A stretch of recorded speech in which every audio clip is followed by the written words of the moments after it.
Kind of hard to see in there, but Friday is pizza night. I'm going to open this up. A blast of steam there. Oh, pizza. Cook it on the bottom. Preheating. Get a little crisp on there going.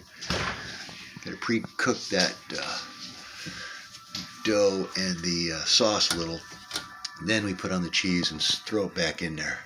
Here's a nice little trick. You take some of these canned artichoke hearts and drain them really well, squeeze them out. A little bit of olive oil and garlic on there and toss them around. Put that on your pizza.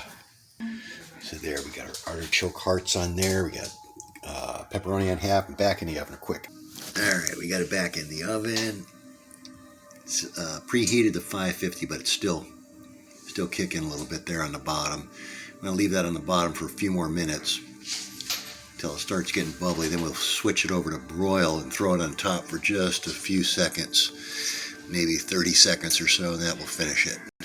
All right, it's been in there for a few minutes. It's starting to get a little bubbly on top. I just threw the broiler on, so I'm going to leave it here for a few more seconds, and I'm going to throw it in the top, and that's going to help brown it off a little, get it a little crispy on the top.